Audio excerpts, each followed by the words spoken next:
बघा CSAT comprehension असा area आहे ना आता तुमच्या केसमध्ये की जो कट ऑफच्या मार्जिन पासून सीसॅटच्या आपल्याला एक सेफ मार्जिन पर्यंत घेऊन जाऊ शकतो. म्हणजे समजा सिंपल वेनी बोलायला गेलं तर जर समजा आता तुमचे 6-7 चुकतायत कॉम्प्रिहेन्शन मध्ये, तर हे जर तुम्ही 3-4 वर आणले म्हणजे +3 क्वेश्चन आणखी बरोबर आणले तर नेट इफेक्ट +10 मार्काचा होतो, जो खूप महत्वाचा असतो ओव्हरऑल याच्यामध्ये. मोस्ट ऑफ द टाइम कॉम्प्रिहेन्शनच्या बाबतीमध्ये असं बोललं जातं किंवा असं सांगितलं जातं की युपीएससीचे कॉम्प्रिहेन्शनचे आन्सर हे प्रेडिक्टेबल नसतात किंवा तुम्ही त्याच्यावरती अॅक्युरसी इन्शुअर करू शकत नाही. पण आपल्याला एक्झाम हॉलमध्ये जाताना आता बिलकुल तसा विचार करून जायचं नाही. एक गोष्ट डोक्यामध्ये फिक्स ठेवायची, युपीएससीचे कॉम्प्रिहेन्शनचे पॅसेज ऍक्च्युली बऱ्यापैकी गेटेबल असतात. कधी गेटेबल असतात? ज्या वेळेला तुम्हाला तुमच्या सराउंडिंगचं अंडरस्टँडिंग आहे. आणि तसं बघायला गेलं तर पॅसेजेस पण काय आहेत त्यांचे छोटे आहेत, मॅनेजेबल आहे. कुठेही कुणीही तुम्हाला शॉर्टकट सांगितले तरी पहिल्यांदा डायरेक्ट आन्सर वरून म्हणजे क्वेश्चन वाचून आन्सर काढण्याचा प्रयत्न करायचा नाही. पॅसेज रीड करणं हे मॅन्डेटरी आहे. अदरवाईज आपलं जीएसचं नॉलेज वरती आपण काय करू शकतो, आन्सर काढू शकतो आणि ते चुकू शकतो. सो पहिल्यांदा पॅसेज रीड करायचा. इतका काही मोठा पॅसेज नाहीये की जो अवॉइड करून तुम्ही डायरेक्ट आन्सर पर्यंत जाता. ठीक आहे. म्हणजे युट्यूब वरती एक सेशन आहे, तो टॉपर आहे आणि त्यांनी कसं कॉम्प्रिहेन्शनचे आन्सर पॅसेज न बघता काढायचे ते सांगितले. आणि पहिल्या मिनिटालाच तो सांगतो की मला ना ते त्याची गरज पडली नाही कारण मी IIT मधला होतो आणि सीसॅट माझं असंच निघायचं. मग कशाला सांगतो?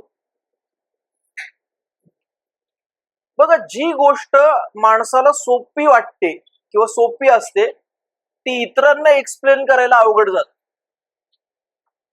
सो त्या ट्रॅप मध्ये नाही फसलं पाहिजे. तर पॅसेज रीड करणं हे मॅन्डेटरी आहे. आता आपण पहिल्यांदा ऍझम्पशन बेस्ड क्वेश्चन आहे ज्याच्यात मोस्ट डिफर होतात आन्सर्स किंवा चॅलेंज असतो की आन्सर काय असणार आहे, ते पहिल्यांदा 2020च्या पासूनच्या प्रश्नांमध्ये बघूया की कशा प्रकारे आन्सर पर्यंत जायला पाहिजे. पहिल्यांदा एक गोष्ट मी क्लिअर करतो की हे जे वर्ड असतात assumption, inference, critical message of the passage, त्याला डेफिनेट अर्थ असला तरी ती गोष्ट सेकंडरी आहे. त्याचा जो वर्ड दिलाय ना ती सेकंडरी. प्रायमरी गोष्ट काय तर तुम्हाला कुठल्याही पॅसेजचा इझेन्स कळलं पाहिजे. त्या पॅसेजला नक्की म्हणायचं काय आहे, त्याची सेंट्रल आयडिया काय आहे, सार काय आहे त्या पॅसेजचा तो समजला पाहिजे. त्यामुळे पहिल्यांदा पॅसेज रीड करणं हे खूप गरजेचं असतं, खास करून युपीएससीच्या पॅसेजच्या कंटेक्स्टमध्ये. आय थिंक दुसरा प्रश्न पहिला आहे ऍझम्पशनच्या क्वेश्चनचा. सो कुठलाही क्वेश्चन बघण्याच्या आधी पहिल्यांदा हे काय विचारले तर ऍझम्पशन विचारलेलं आहे एवढं बघा, खालचे प्रश्न काही बघण्याची गरज नाही. सो पहिल्यांदा पॅसेज जेव्हा तुम्ही रीड करताय त्यावेळेला अशाच गोष्टींवरती अंडरलाईन करा की ज्या तुमचं आन्सर चेंज करण्यासाठी कारणीभूत होऊ शकतात. बघा, जीएस मध्ये आपण मल्टिपल वेळा बोललो एका गोष्टीवरती, ते म्हणजे टोन सेटिंग वर्ड. ओव्हरऑल आर्ग्युमेंटचा टोन बदलतील असे शब्द आपल्याला ना फॅक्ट पेक्षा अशा टोन सेटिंग वर्ड वरती रीड करताना जास्त भर द्यायचा. एखादी फॅक्ट जर समजा आन्सर साठी नंतर लागणार असेल तर आपण पॅसेज रिरीड करू, पण पहिल्यांदा प्रायमरी रिडिंगला तर आपण काय करणार, टोन सेटिंग वर्ड वरतीच फोकस करणार आहोत. In India a current focus on right to privacy is based on some new realities of digital age. A right is a substantive right only if it works in all situation and for everyone. A right to free expression for an individual about her exploitation, for instance, is a meaningless without actual availability of security that guarantees that private force cannot be used to thwart this right. The role of state, therefore, is not just to abstain from preventing rightful free expression, but also to actively ensure that private parties are not able to block it. आता काय विचारलं याचं? ऍझम्पशन विचारलेलं आहे. ऍझम्पशनचा simple अर्थ काय? तर writer is assuming something and not explicitly stating it. Most of the युपीएससीच्या पॅसेजेस मध्ये हा बेसिक थंब रूल अप्लाय केला की आन्सर मिळतं. कधी कधी काही ठिकाणी युपीएससीने ते नाही वर्क झालेलं युपीएससी मध्ये, पण बेसिकली ऍझम्पशनचा अर्थ काय असतो? काहीतरी रायटरने ऍझ्युम केलेलं आहे जे एक्सप्लिसिटली काय केलेलं नाहीये, स्टेट केलेलं नाहीये. State should have some institutions to ensure the appropriate role in a digital society. State should ensure that private parties do not violate the citizens' right to privacy. Digital economy is not compatible with the idea of not violating the citizens' privacy. आता पुन्हा एकदा जसं आपण GS मध्ये करतो की यातलं कोणतं स्टेटमेंट प्रॉब्लेमॅटिक वाटतंय का, कोणतं साऊंड वाटतंय का, याचाच आपल्याला विचार करायचा आहे. सो बघा याच्यामध्ये मी कशा वर्ड वरती फोकस केलाय? असे वर्ड की अल्टुगेदरचे काय करू शकतात? टोन चेंज करू शकतात. म्हणजे हा करंट फोकस मला माहित नाही आधी खाली काय दिलेलं आहे, पण कदाचित आत्ताचा फोकस, आधीचा फोकस, फ्युचर मधला फोकस याच्या अराउंड ते काय करू शकतात? चेंज करू शकतात. कधी म्हणतात त्याला अर्थ येतो राईटला? की ज्या वेळेला ते तुम्ही ऑल सिटीजन्सला इन्शुअर करताय, ज्या वेळेला ते ऑल टाइम तुम्ही इन्शुअर करू शकताय. कोणता ऑप्शन असा आहे बरं की जो काय करता येईल? पहिल्यांदा इलिमिनेट करता येईल किंवा इन्क्लूड करता येईल?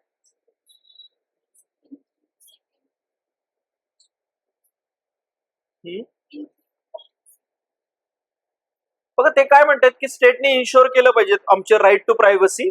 तुम्ही असं नाही म्हणू शकत ना की ते व्हायलेट होतोय वगैरे वगैरे. तर दुसरं इन्क्लूड करता येईल का?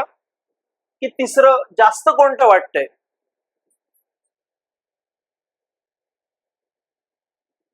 दुसऱ्या आणि तिसऱ्यापैकी, कारण पहिल्यामध्ये ते इन्स्टिट्यूशन मध्ये वगैरे बोलतोय तर थोडस मला विचार करावा लागेल त्याच्याबद्दल. पण दुसऱ्या आणि तिसऱ्या मधल्या कोणतं वाटतं की ज्याच्या बाबत फार असं काही डाऊट घेण्याची गरज नाही?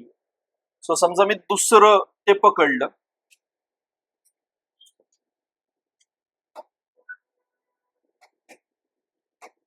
तर काय होतंय?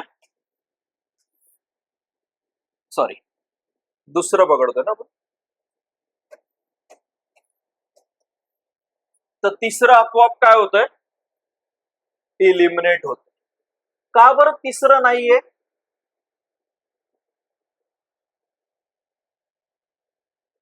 Digital economy is not compatible with the idea of not violating the citizens' privacy. हे का नाही पकडायचं? हे का नाही ऍझम्पशन? बरं मला मला हे सगळं जाऊ द्या आन्सर वगैरे. त्या रायटरला एवढ्या सगळ्या पॅसेज मध्ये मला एक दोन शब्दात सांगायचंय की काय म्हणायचंय, तर काय काय म्हणायचंय बरं रायटरला?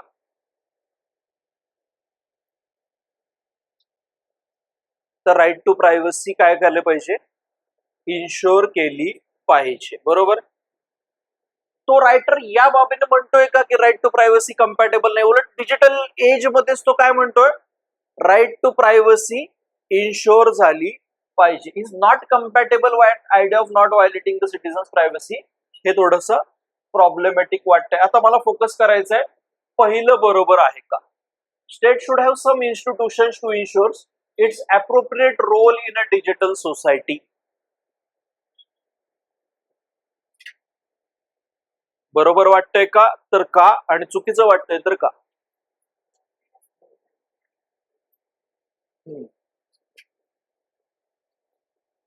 काय की कुणी आन्सर काय लिहिलंय तुम्ही आन्सर या प्रश्नाचं?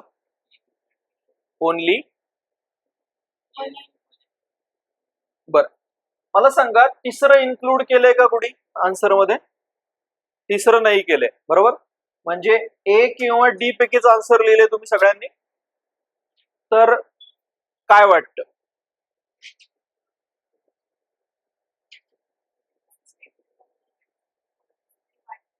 एक्झॅक्टली. म्हणजे आता पहिला हे काय असं आपण करूया, पहिला फिल्टर त्याला की स्टेटमेंटचं कन्स्ट्रक्शन किंवा स्टेटमेंट मध्ये इनहेरंटली काही प्रॉब्लेम आहे का? स्टेटमेंट काय वाटतंय तसं बघायला गेलं तर बरोबर वाटतंय, त्याच्यामध्ये काही इश्यू दिसत नाहीये. State should have some institution to ensure its appropriate role in a digital society. आपण काय करूया, क्विकली एकदा पॅसेज मधून गो थ्रू करूया की हे असर्टन करायला की खरंच हे बरोबर आहे का किंवा हे असायला पाहिजे का, अशा प्रकारचं ऍझम्पशन कुठे वाटतंय का? In India, the current focus on the right to privacy is based on some new realities of digital age. A right is substantive only if it works in all situations and for everyone. A right to free expression for an individual about her exploitation, for instance, is meaningless without actual ability of security that guarantees that private force cannot be used to thwart this right. The role of state, therefore, is not just to abstain from preventing rightful free expression, but also to actively ensure that private parties are also not able to block it.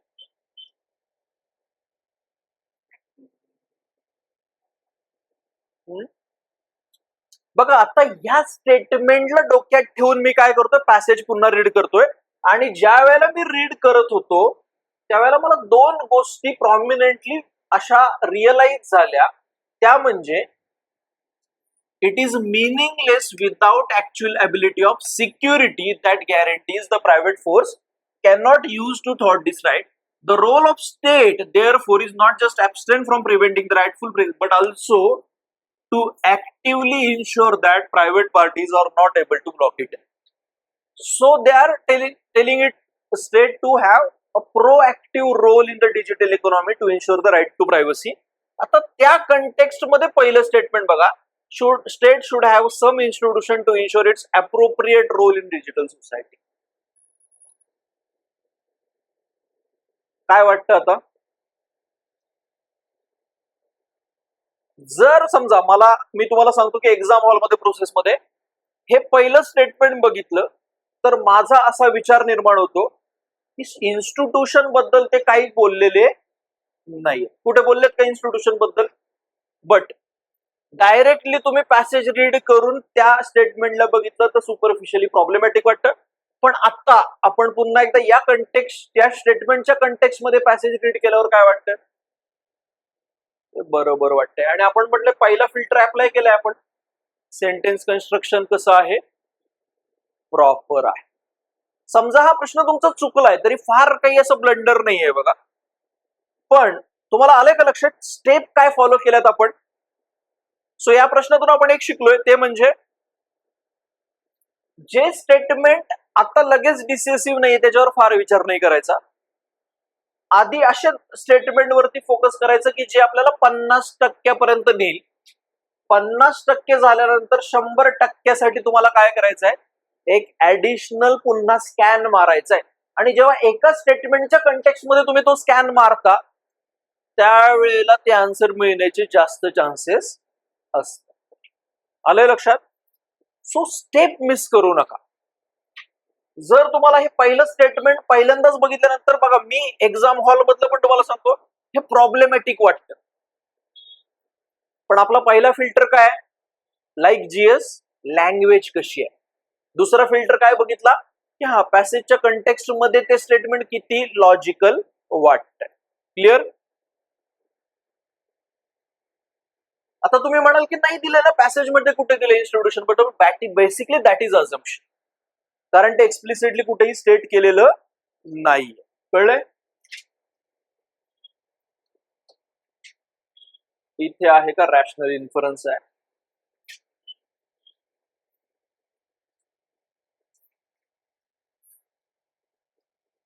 इथे आहे ना.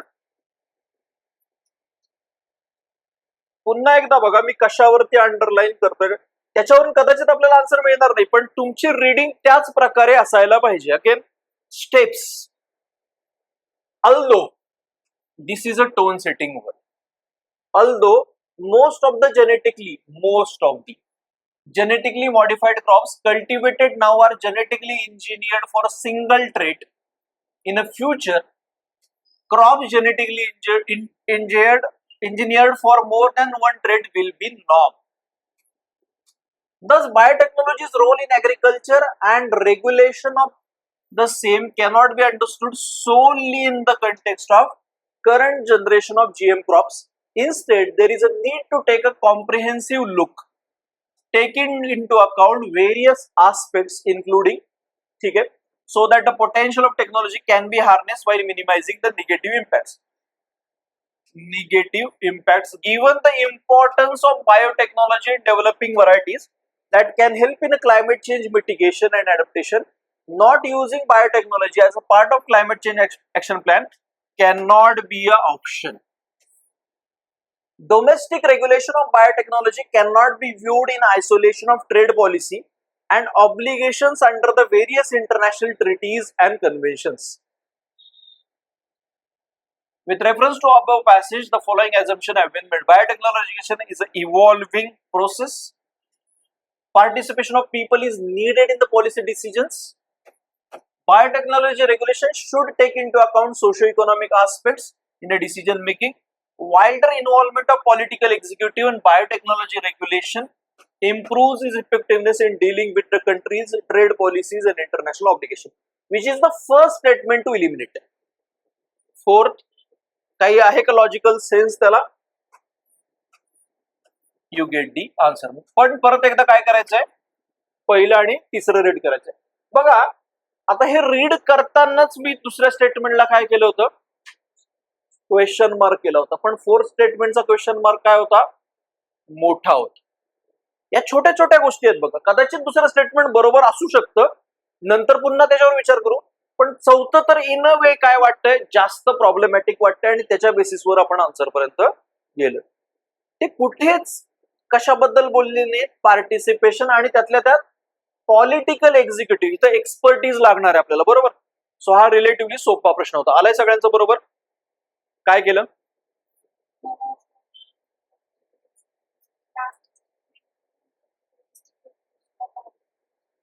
Political एक्झिक्युटिव्हचा काय संबंध आहे?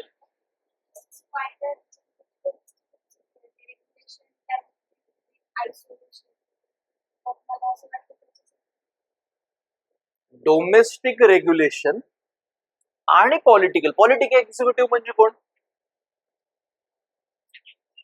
आपले समजा council of minister वगैरे आले वगैरे. तर डोमेस्टिक रेग्युलेशन साठी या जेनेटिक मॉडिफाईड साठी काय आहे, सेपरेट बॉडी आहे. आणि हे कसं म्हणणार ना, वायडर इन्व्हॉल्वमेंट ऑफ पॉलिटिकल बघा वाक्य पण कसं बनवलं त्यांनी, wider involvement of political executive, that is problematic. हा प्रश्न डेफिनेटली काय नव्हता पाहिजे, चुकायला नव्हता पाहिजे. बाकी कोणाचं चुकलाय का? पुढे ऍझम्पशनचा आहे. ओके, याच पॅसेजचा हा प्रश्न आहे. Implies the crux of the passage. Crux of the passage, idea of the passage, best reflect the idea of the passage, author वगैरे असे जे प्रश्न आहेत ना, ते 100% नाही चुकले पाहिजे. कारण अल्टिमेटली ते काय विचारतायत, इसेन्स ऑफ द पॅसेज विचारतायत. Negative impact of biotechnology are not properly understood.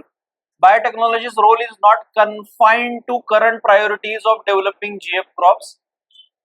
Biotechnology is not currently used in climate change mitigation. Precautionary principle is not given importance in current debate on developing GM crops. काय?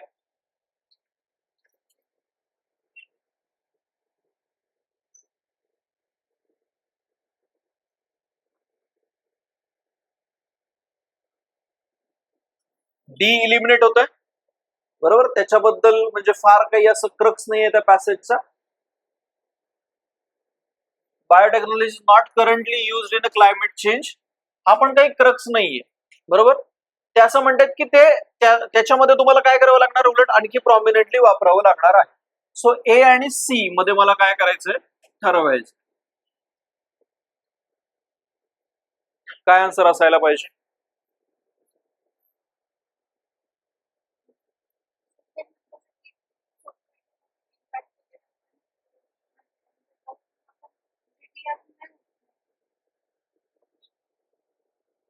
C, हे जे आहे ना, negative impact of biotechnology are not properly understood, हा crux नाहीये passage. तो एक aspect आहे. प्रश्न म्हणजे पूर्ण पॅसेज मध्ये एक दिलेलं आहे की तुम्हाला अजून समजून घ्यायला पाहिजे वगैरे. बट ओव्हरऑल पॅसेजचा क्रक्स काय आहे, इसेन्स काय आहे, त्याच्यावरती फोकस करायला पाहिजे. सी कडे का?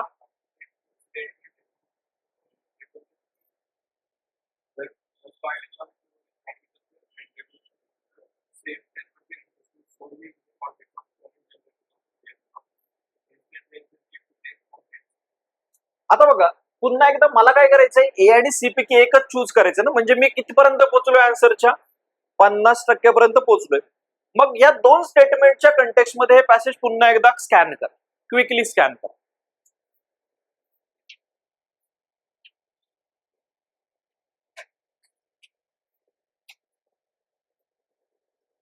तुम्ही सांगा की ए आणि सी पैकी काय असायला पाहिजे.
काय असायला पाहिजे, सी. का बरं ए नाही?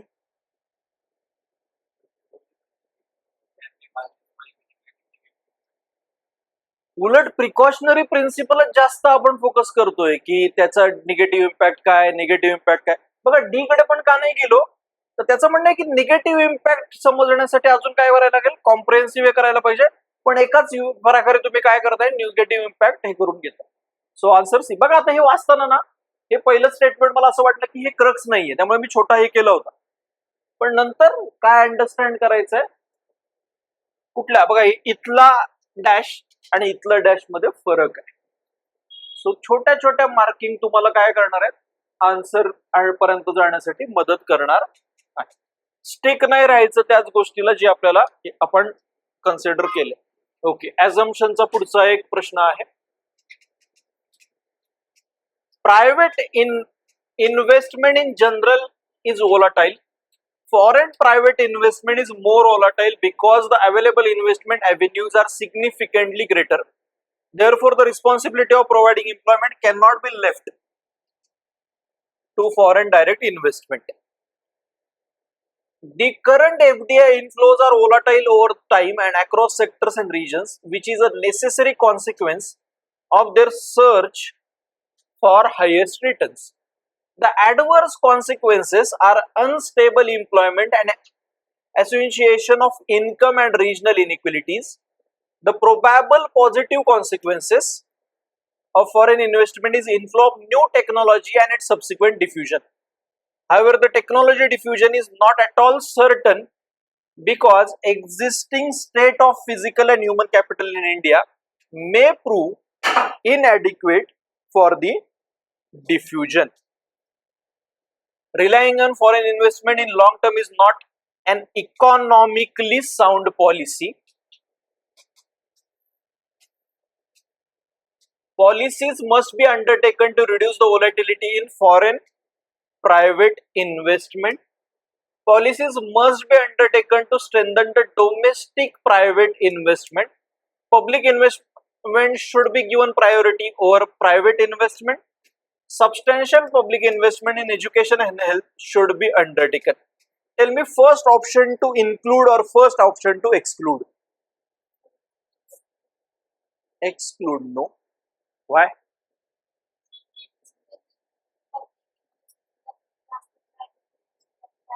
कुठलं फिफ्थ म्हणताय की fourth? Public investment should be given priority over private investment. बरं, 5 ला इन्क्लूड करायचं का? आता एक सिंपल आहे की आपल्याला 2 स्टेटमेंट चुकीचे असण्याचे चान्सेस आहेत किंवा 4 असतील, पण मोस्टली काय दिसतंय ते 2 स्टेटमेंट तरी चुकीचे. तर पहिल्यांदा पहिलं चुकीचं कोणतं वाटतंय ते आयडेंटिफाय करा.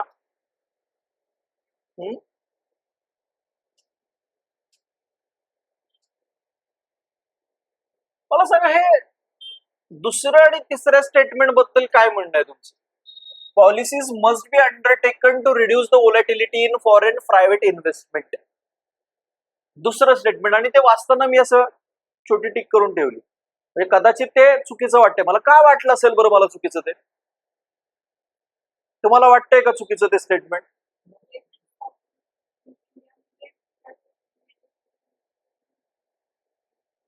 ते ना इथे सांगतायत बघा, नेसेसरी कॉन्सिक्वेन्स आहे त्या व्होलॅटिलिटीचा. ती व्होलॅटिलिटी राहणारच आहे, नेसेसरी कॉन्सिक्वेन्सेस आहे. का बरं? कारण त्या हायएस्ट रिटर्न मध्ये जातात. बघा अंडरलाईन केलेलं आलंय का मला? आलंय का लक्षात? त्यामुळे मेथोडॉलॉजीला स्टिक राहायचं. नेसेसरी कॉन्सिक्वेन्स आहे, इथे तुम्ही फार काही करू शकता असं. उलट ते काय म्हणतात, ते होणारच आहे, व्होलॅटिलिटी राहणारच आहे. So eliminate 2. Now you know that third statement is correct. Policies must be undertaken to strengthen the domestic private investment. मला आता विचार करायचा, पहिलं आणि पाचवं बरोबर आहे का? त्यातल्या त्यात जर पहिल्या आणि पाचव्यापैकी एक जरी मला बरोबर वाटलं तरी मी याच्याकडे जाईन, अदरवाइज 3 कडे जाईन. आता सांगा काय करायचं? येस, कितीही इन्व्हेस्टमेंट आली तरी आपल्याला फिजिकल अँड ह्युमन कॅपिटल इंडियातलं काय आहे? वीक आहे. त्याच्यामुळे त्याचा चांगला पॉझिटिव्ह इम्पॅक्ट होणार नाही. यासाठी आपल्याला काय करावं लागेल? सबस्टॅन्शियल इन्व्हेस्टमेंट करावी लागेल एज्युकेशन अँड हेल्थ मध्ये, कारण हे ह्युमन कॅपिटलचं आहे. 1, 3 and 5 आहे का? आन्सर चुकलंय कुणाचं? चुकलं असेल तर आपण विचार करूया की कसं ते डायव्हर्ट झालं आन्सर पासून. आलंय सगळ्यांचं बरोबर? कोणतं लिहिलं होतं? 3 ओनली लिहिलं होतं. का बरं? तू काय लिहिलं होतं? ए कडे गेलं होतं का? 1 to 4 कडे.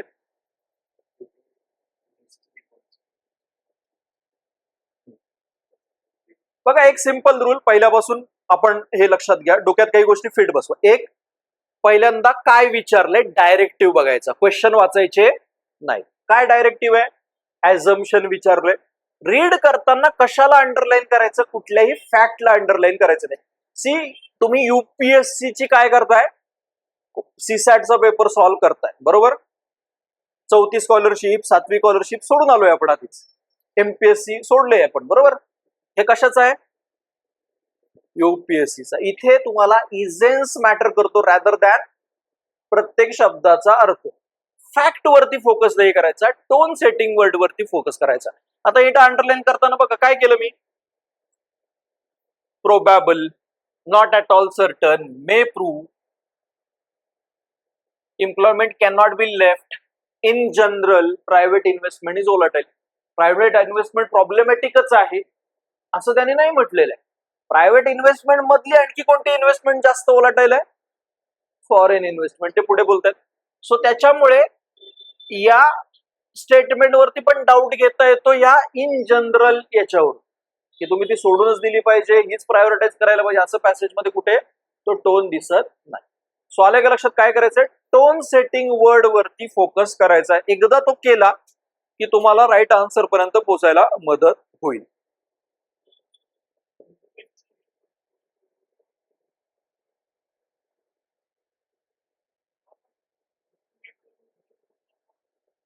कोणते आहेत सांग मला? हे एज्युकेशन आणि हेल्थ सोडून ह्युमन कॅपिटल मध्ये काय?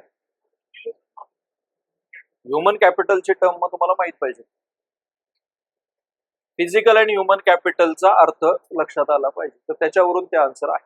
दुसरं असं की पहिल्या आपण काय करतोय, पहिल्या आणि पाचव्या मध्ये बघता पुन्हा एकदा पहिला फोकस काय? पहिला हे काय आहे? फिल्टर काय? स्टेटमेंट मध्ये इन अ वे काही प्रॉब्लेमॅटिक आहे का? ओके, स्टेटमेंट पण काय आहे? लॉजिकल कन्स्ट्रक्शन केलेलं आहे. इथे आहे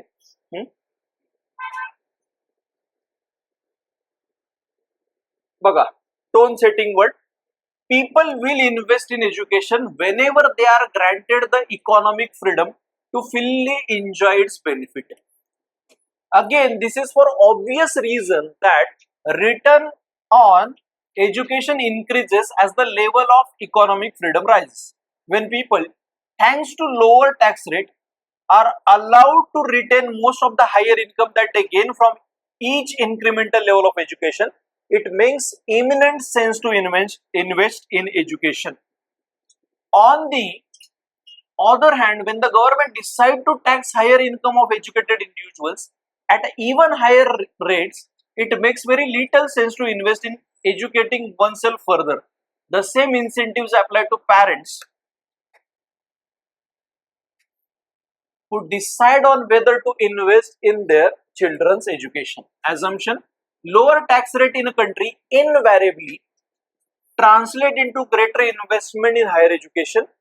Investment in education of a children ensures their economic freedom. Economic freedom has a positive impact on building up human capital. Tell me first statement to include or first statement to exclude. Hmm? Exclude का?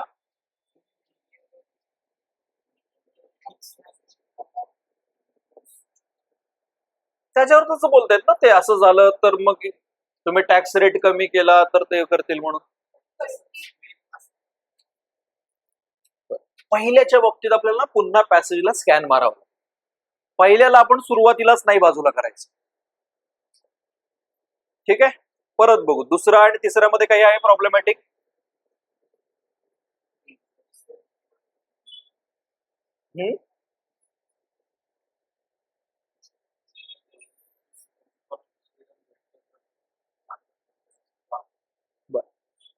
आता यातलं ना असं एकदमच problematic statement जे exclude करता येईल असं दिसत नाहीये डायरेक्टली, बरोबर, पहिल्या स्कॅनवरती. मग ह्या तीन स्टेटमेंटला डोक्यात ठेवून आपण एकदा क्विकली गो थ्रू करूया. People invest in education whenever they are granted the economic freedom to fully enjoy its benefit. For obvious reason, the return on education increases as the level of economic freedom rises. When people, thanks to lower tax rates, are allowed to retain most of the higher profit they gain from each incremental level of education, it makes eminent sense to invest in education. On the other hand, when the government decides to tax the higher income of educated individuals at even higher rate, it makes very little sense to invest in educating oneself further. Investment in education of a children ensures their economic freedom. काय वाटतं बरं या statement बद्दल?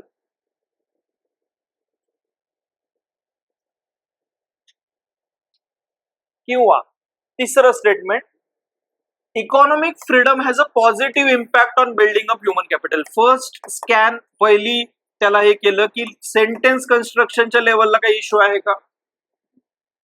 Statement आपण म्हणून right statement असतं त्या प्रकारे फ्रेम आहे का? येस. दुसरं आहे की पॅसेजच्या कंटेक्स्ट मध्ये ते बरोबर वाटतंय का? पूर्ण पॅसेज मध्ये त्यांना तेच सांगायचं ना की तुम्ही इकॉनॉमिक फ्रीडम द्या, त्याच्या बेसिसवरती काय होतंय, ह्युमन कॅपिटल बिल्ड होत. लोक काय करतील, जास्तीत जास्त एज्युकेशन मध्ये पुढे इन्व्हेस्ट करतील. सो त्या बेसिसवर तिसऱ्याला एक्सक्लूड करण्याचं असं काही कंपल्सरी रिझन वगैरे दिसत नाही. आता मला ठरवायचं की 1-2 ला घ्यायचं की फक्त 3 ला घ्यायचं, बरोबर. आता बघा पहिलं आणि दुसरं स्टेटमेंट रीड करा. पहिल्या याला स्कॅन मारला की स्टेटमेंट कन्स्ट्रक्शनच्या लेवलला राईट स्टेटमेंटच्या कंटेक्स्ट मध्ये बरोबर फ्रेमिंग आहे का? तर त्या स्कॅन मध्ये ते फेल होतं इनव्हॅरिएबली. म्हणजे मोस्टली तसं होईल असं पॅसेज मध्ये म्हणतायत, पण इनव्हॅरिएबली तसंच होईल असं नाही. दुसरं म्हणतायत, investment in the education of children ensures their economic freedom.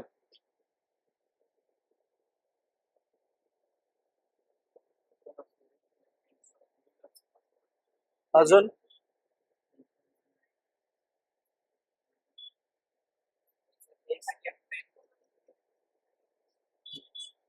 बघा ते काय म्हणतायत, investment in education of children ensures their economic freedom.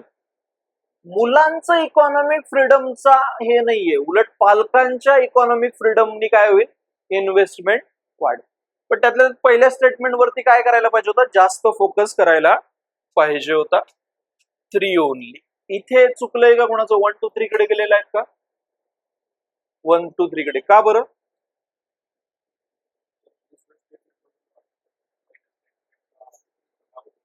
हम्म.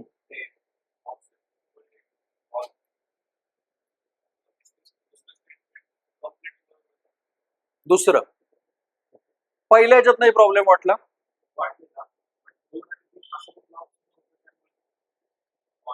मग ते जर पहिलं प्रॉब्लेमॅटिक वाटलं होतं तर ठीक, म्हणजे हा एक असा प्रश्न होता पुन्हा एकदा थोडस डायसी झालं असतं ते. बट आपण पुन्हा एकदा म्हटलं कुठल्या स्टेपच्या, बघा पहिल्या स्कॅन मध्ये पण ते फेल होत. हे आहे का एझम्पशन वाला? Okay. Our urban bodies cannot possibly ensure sustainable delivery of water in our cities unless financing mechanism are put in place. Water delivery requires heavy investment in collecting it from natural source, treating it to make it potable, and laying a distribution network of pipes for delivery to users. It also requires investment in sewage infrastructure and sewage treatment plants so that the sewers can carry the wastewater to these plants to ensure that no untreated sewage is discharged back into natural water bodies. If our cities were rich enough to meet the intercost, water could be delivered free. They are not. पहिलं assumption वालाच बघूया. Rich cities can only ensure sustainable delivery of water. Sustainable delivery of water in cities means much more than supplying water to household. आले बरोबर?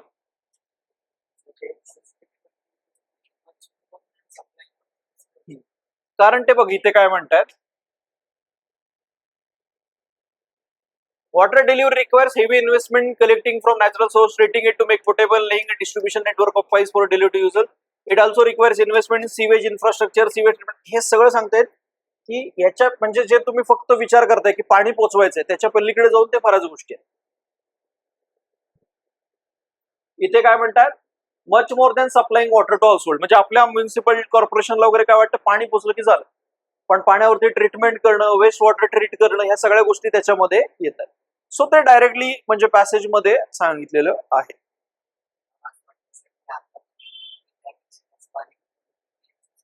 नाही ते काय म्हणतायत, sustainable delivery of water in cities means much more than supplying water to sorry, त्यापेक्षा खूप काही गोष्टी करायच्या आहेत असं त्याचा अर्थ आहे. बघा पहिल्या फिल्टर मध्ये पहिलं स्टेटमेंट प्रॉब्लेमॅटिक ठरतंय आणि दुसरं स्टेटमेंट पहिल्या फिल्टरच्या बेसिसवरती ते अप्रोप्रिएट वाटतं. तू जरी या दुसऱ्या स्टेटमेंटच्या कंटेक्स्ट मध्ये पुन्हा ते पॅसेज वाचला असता तरी कदाचित तो इन्साइट मिळाला असता किंवा हिंदी ट्रान्सलेशन थोडस यूज केलं असतं तरी.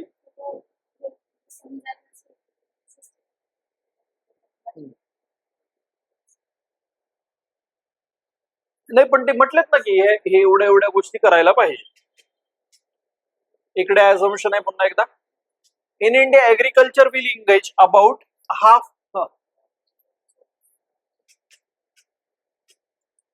urban local bodies must recover cost to user charges. Okay, urban local bodies are not efficient in it is a perennial problem that cannot be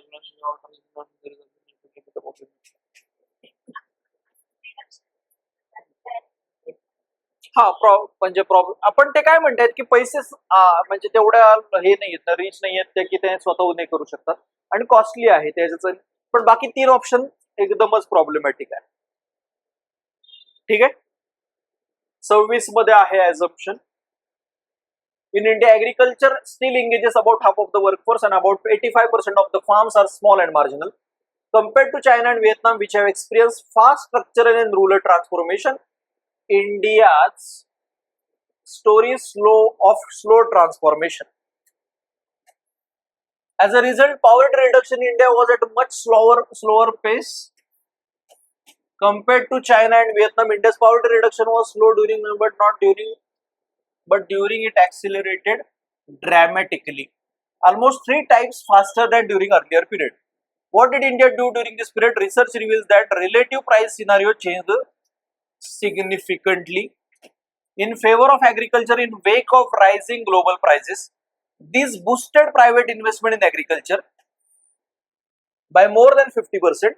As a result, agri GDP growth touched 4.4%. Okay, the net surplus of agri trade touched. Real farm wages rose. All this led to unprecedented fall in poverty. Assumption. 4 statement. Structural and rural transformation is impossible when farms are mainly small and marginal. A good price incentive can trigger investment in agriculture. India needs to build value chain for higher value agriculture products like livestock and agriculture. Higher global prices of agriculture commodities are essential for India's poverty reduction. So tell me, या 2-3, कारण पहिलं तर एकदमच problematic आहे बरोबर. त्यांनी China आणि व्हिएतनामचं example सांगितलं की त्यांनी करून दाखवलंय, तिथं पण स्मॉल प्राइस हे आहे. यातलं कोणतं प्रॉब्लेम आहे?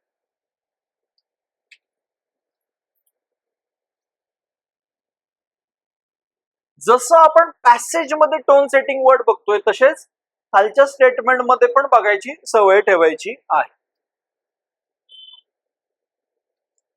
A good price incentive can trigger investment in agriculture. हे दिसतंय का पॅसेज मध्ये?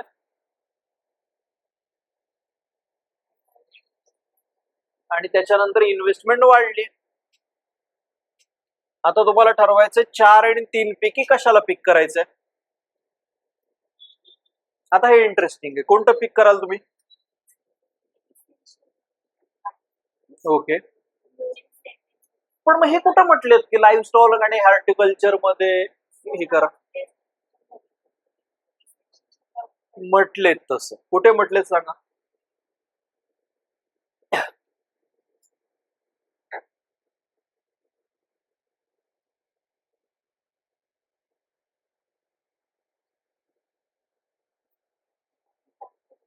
ते जे सांगतायत ना की काय झालं, प्राइस वाढल्या आणि प्राइस झाल्यामुळे इन्व्हेस्टमेंट वाढली. तर हे जे सगळं इन्व्हेस्टमेंट वाढली, ऍग्री ट्रेड वाढलेला आहे, हे काय दाखवतं की तुम्ही कशामध्ये बिल्ड करायला पाहिजे? व्हॅल्यू चेन्स मध्ये हे करायला पाहिजे. पण अल्टिमेटली पहिला फिल्टर काय येते? हे असं इसेन्शियलच आहे का पॉवर्टी रिडक्शन साठी? कशासाठी म्हटलं की समजा म्हटलं असतं की essential for India's agriculture sector वगैरे विचार केला असता, पण इंडियाच्या पॉवर्टी रिडक्शन साठी हे इसेन्शियलच आहे का? सी 2 and 3 आहे का हे आन्सर? चुकलंय का कोणाचं? काय लिहिलं? 2 and 4 का?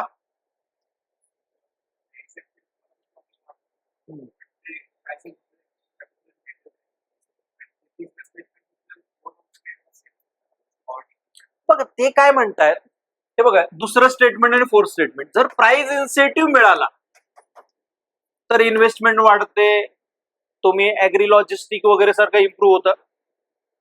पण ग्लोबल प्राइसेसच हायर असायला पाहिजेत असं म्हणणं जास्त प्रॉब्लेमॅटिक आहे ना. त्यावेळेला तसं झालं की ग्लोबल प्राइसेस हायर होत्या, पण इंडियामध्ये प्राइसेस वाढल्या तरी सुद्धा इन्व्हेस्टमेंट होऊ शकते. सो हे जास्त फारफेच्ड आहे. आलं लक्षात? So simple basic steps follow करा. Tone setting word filter apply करा आणि त्याच्यावरती फोकस करा.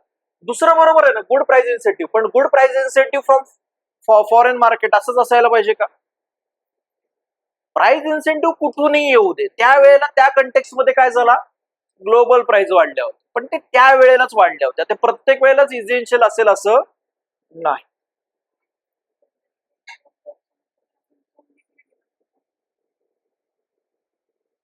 तिसरं स्टेटमेंट हे साऊंड वाटतंय, we need to invest. Basically बघा पुन्हा ना, ह्याचा सेन्स काय तुम्हाला कंटेम्पररी थोडस हे माहित पाहिजे की वी नीड टू इन्व्हेस्ट.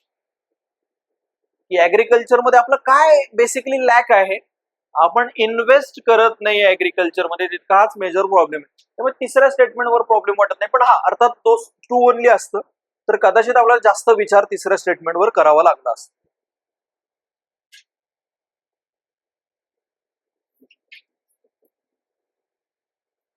पुढे कुठे आहे ऍझम्पशन? 44 right.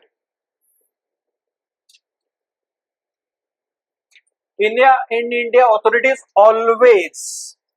always look to store the maximum amount of water in reservoir during the monsoon season, which is then used for irrigation and generation of electricity during the summer months.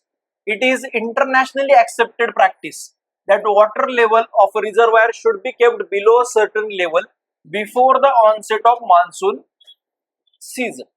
This is so that when the monsoon rain comes, there is a space to share the excess rainwater, and also that water can be released in a regulated manner. But the authorities store the maximum amount of water in reservoir even before the close of the monsoon, only to ensure greater electricity generation and irrigation. High risk involved in holding maximum water in reservoir are due to our over dependence on hydropower projects. Storage capacity of dam should not be fully used before or during the monsoon season.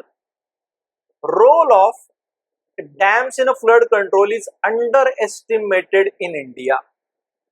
Tell me which to include first or exclude first.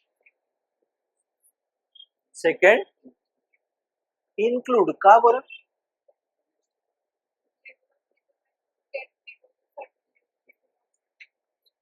Below म्हणतायत पण during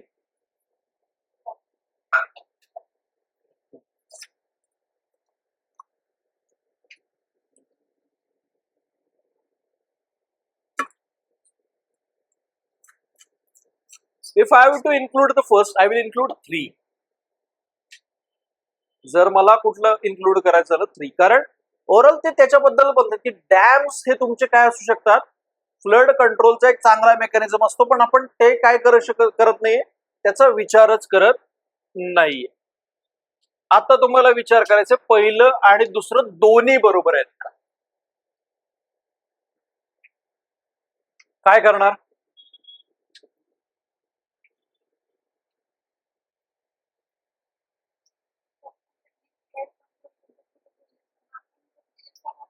flood control बद्दलच बोलतात ना ते.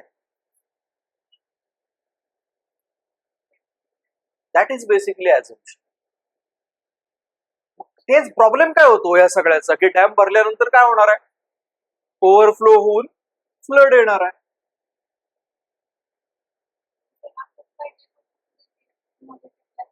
नाही, जीएसचं knowledge कुठे apply करतोय आपण? म्हणून तर ॲझम्पशनचा प्रश्न आहे ना तो. ते का म्हणतायत बरं की ते सर्टन लेवलच्या खाली असायला पाहिजे, मान्सून मधलं पाणी आल्यानंतर मग काय होणार आहे? बरं ठीक आहे, आपण तिसरं पहिलं समजा नाही इन्क्लूड केलं, तुम्ही जसं म्हणताय तसं. या पहिल्या 2 पैकी काय करता येईल? पहिलं का बरं?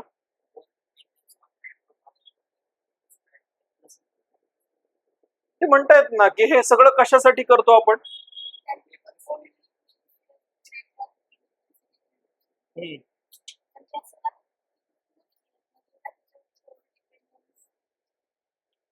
बघा, high risk involved in holding maximum water in reservoir are due to our over dependence on hydro. मला सांगा, पहिला filter, is there any kind of extreme thing?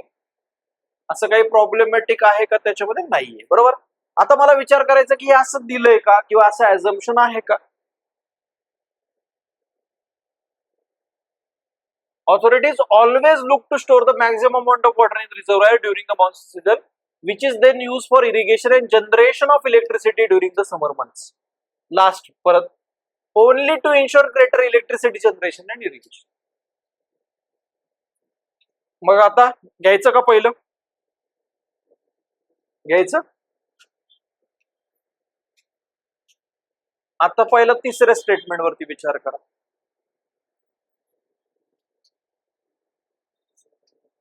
Yes, बरोबर वाटतंय. 1, 2 and 3. चुकलंय हे का बरं? पहिलं वाटलं चुकीचं. त्याच्यावरतीच बोलतायत ते पूर्ण पॅसेज मध्ये. काय म्हणतायत की आपण कशासाठी पाणी साठवतो? क्रक्स काय पॅसेजचा, इसेन्स काय, की आपण एका सर्टन लेवलच्या वरती पाणी साठवलं नाही पाहिजे. का नाही साठवलं पाहिजे? कारण मान्सून वॉटर आलं तर ते राहण्यासाठीच पाणी पाहिजे, नाहीतर काय होणार, ओव्हरफ्लो होऊन जाणार, बरोबर. पण आपण का साठवतो? टेंडन्सी काय साठवण्याची? Electricity जनरेशनची.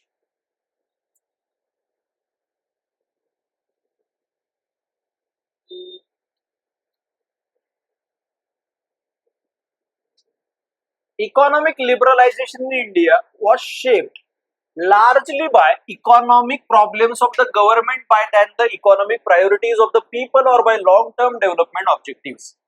Thus, there were limitations in conceptions and design which have been subsequently validated by experience. Jobless growth, persistent poverty, and rising inequality have mounted as a problem since economic liberalization began. And all these years later, four quiet crises confront the economy: agriculture, infrastructure, industrialization, and education as constraint on the country's future prospects.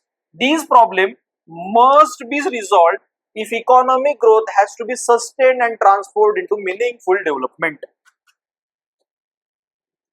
It is essential to rethink and redefine the economic role of state in a quest for development. India has not made an effective implementation of policies in the social sector, nor made sufficient investment in them. Okay. काय वाटतं? पहिलं statement, it is essential to rethink and redefine the economic role of state in the quest of development. Right or wrong? Right. का बरं?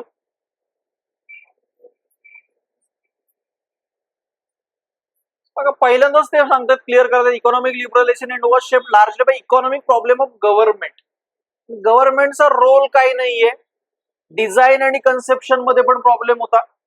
So it is essential to rethink and redefine the economic role of state in the quest of development. India has not made effective implementation of its policies in the social sector, nor made sufficient investment in them.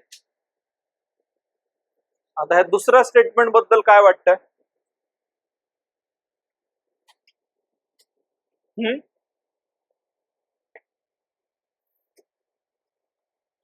Not made effective implementation of its policies in social sector. बघा, हे statement वर तुम्हाला doubt असेल, एकदा passage मधून go through केलं. Growth, persistent poverty, all these years quiet part in agriculture, infrastructure, industrialization.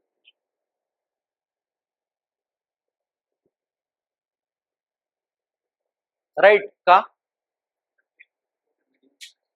जे 4 problems आहेत त्यात कोणते प्रॉब्लेम आहेत बघा? Infrastructure, agriculture, education. हे इन्फ्रास्ट्रक्चर आणि सोशल सेक्टर दोन्ही ओरिएंटेड आहेत. India has not made effective implementation of its policies in social sector, nor made sufficient investment in them. चुकलंय का हे कोणाचं? नाही ना, म्हणून तर ते म्हणतात ना की आपल्याला काय करावं लागणार, त्याच्यात इन्व्हेस्टमेंट करावं लागेल. का बरं?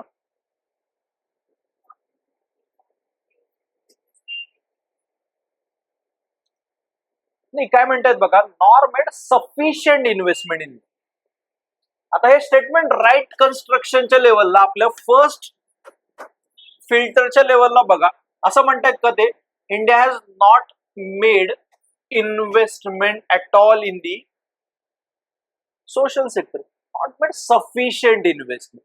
जितकी करायला पाहिजे होती तितकी इन्व्हेस्टमेंट नाही झालेलं आहे, हे ते क्लिअर करतायत. पुन्हा एकदा, आपण पॉलिसी बनवलेले नाहीत, ते इम्प्लिमेंट केलेले नाहीत असं नाही, इफेक्टिव्ह इम्प्लिमेंटेशन नाही झाले.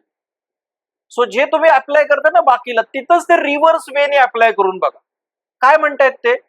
हा तुमच्या पॉलिसी, आपण काय विचार केला इथे एक्झाम हॉलमध्ये की अरे नाही, असं नाही, इन्व्हेस्टमेंट केलीये की केलीये, पण काय म्हणतो रायटर, सफिशियंट नाही केली.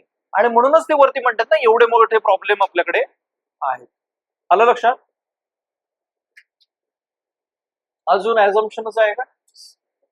India's economy needs to be greatly integrated with global economy so as to create large number of economic liberalization would cause large economic growth which would reduce the poverty and create sufficient employment in a long run. Neither. बरोबर? बरोबर आहे का? हे असं झालं असतं तर इंडियाच्या कंटेक्स्ट मध्ये तिथे प्रॉब्लेम त्यांनी हेच नसते दाखवले. बरोबर? हे असं होईलच असं नाही. त्यासाठी तुम्ही काय करायला पाहिजे, कन्सेप्शनच्या लेवलला, डिझाईनच्या लेवलला बरोबर असायला पाहिजे, ऍट द सेम टाइम इम्प्लिमेंटेशनच्या लेवलला, इन्व्हेस्टमेंटच्या लेवलला पण बरोबर असायला पाहिजे. 63 assumption. India has tremendous potential for solar energy. आता काय म्हटले, नुसतं पोटेन्शियल आहे का ट्रिमेंडस पोटेन्शियल आहे. We all realise that we have to stop burning fossil fuel to meet our energy needs, but certain renewable resources are still going through their cost curves and learning curves to get required amount of output. The Indian government has strongly committed to targets of reducing emission by 33% by 2030, and towards it has initiated a strong push toward a gas-based economy and has also invested heavily in renewable energy. However, the business houses are wary of investing too heavily in renewable energy at a time when technology is not yet ready. Government often provide inefficient and costly subsidies for technologies that may not be ready in the near future. India's commitment of reducing emission by 33% shall be on the basis of gas-based economy. या दोन पैकी कोणतं problematic वाटतं? Outrightly second. आपण वेगवेगळे energy हे वापरणार, बरोबर. फक्त गॅस बेस्ड असणार आहे का? दुसरं प्रॉब्लेमॅटिक वाटतं पहिलं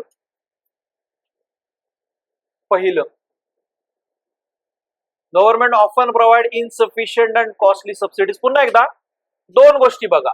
फर्स्ट फिल्टर लँग्वेज, काही सेंटेन्स कन्स्ट्रक्शनच्या लेवलला इश्यू आहे का? दुसरा फिल्टर पॅसेज ओरिएंटेड तसं वाटतंय का?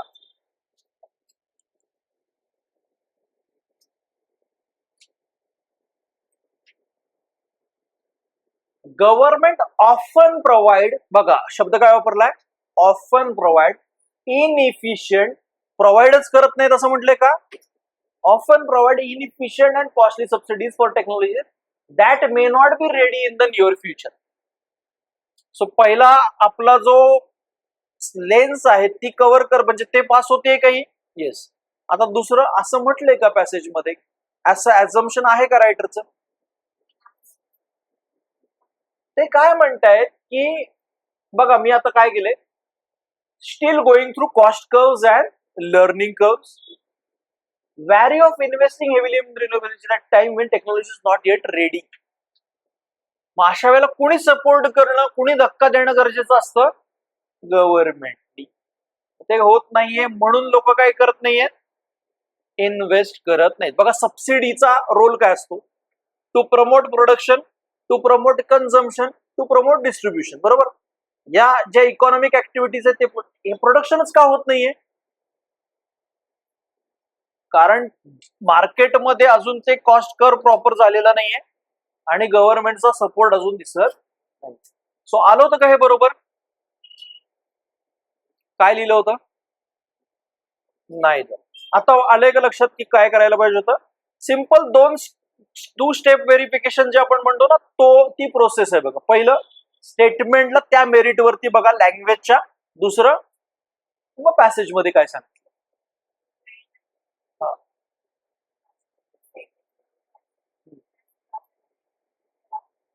बघा आता त्यासाठी ना आपण अटेम्प्टच किती करणार आहोत ह्याच्यामध्ये हा म्हणजे सॉरी पूर्ण ओव्हरऑल ह्याच्यामध्ये अटेम्प्ट किती करणार आहोत आपण? तर लिमिटेडच करणार आहे ना, तर त्याच्यामुळे तो टाइम थोडा मॅनेज झाला पाहिजे. पण समजा खूपच क्रायसिस झालाय तर मग तो तुम्ही रिसॉर्ट करू शकता त्याला. पण ट्राय करा की अजून एक स्कॅन मारायचा, कारण जर समजा +2.5 झालं तर ते बेटर राहील. येत्या लक्षात आपल्याला इन्शुअर करायचं की पॅसेज मधूनच मी त्या 50, 55, 60च्या आकड्यापर्यंत जितकं जाईल तेवढं ते बेटर राहील. हे आले बरोबर?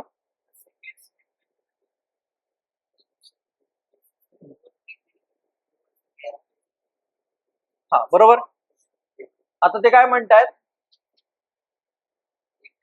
Towards it has initiated strong push gas based, but also it has invested heavily in renewable energy. आणि सुरुवातच पॅसेजची बघ काय करतायत ते, इंडियाची कशामध्ये कॅपॅसिटी आहे? सोलार. तर ते ब्लेंड असायला पाहिजे, मिक्स असायला पाहिजे. हे सोपं होतं. I think India should put more effort in exploration of natural gas. Getting renewable resources to market soon may be costly. India should import commitment to unlikely to achieve. आले cost वरती त्यांचा focus आहे. Assumptions. Genome editing is different from genome modification. Genome editing typically involves finding part of a genome that could be changed to render it less vulnerable to disease or resistant to certain herbicides or to increase yields. Researchers use molecular scissors to dissect a genome and repair it, which is a process that occurs naturally when plants are under attack from disease and can throw up new mutations that enable the plant to survive future attacks. This evolutionary process can effectively be speeded up now. That is, it is possible to examine plant genomes in a detail in laboratories and create a mechanism through which the relevant genomes can be altered very precisely. Genome editing does not require the transfer of gene from one plant to another. Through genome editing, the chosen genes can be altered precisely in manner akin to the natural process that helps plants to adapt to the environmental factors. काय करणार?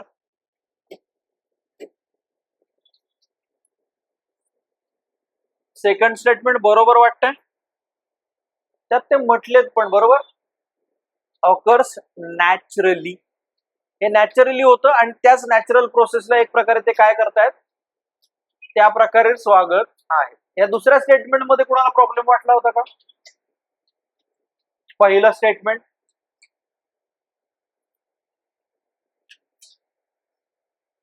पहिल्या statement मध्ये problem वाटला होता. काय answer लिहिलं?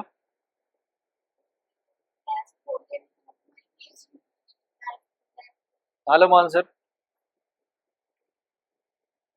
पण कुठे पॅसेज मध्ये दिले ना तसं, genome editing does not require the transfer of gene from one plant to another.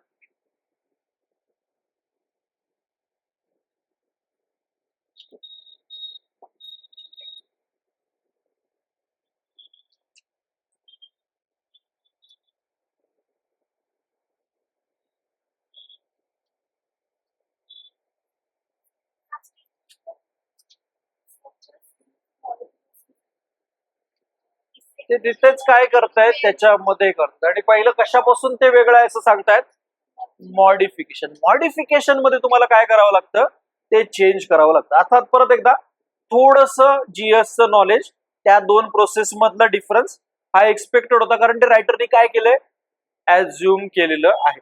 त्यामुळे पॅसेज मध्ये कुठे दिलेलं नाहीये, याच्या बेसिसवरती फक्त ते काय करू नका, कट करू नका. पुढचा कुठला प्रश्न आहे? ऍझम्पशन वाला.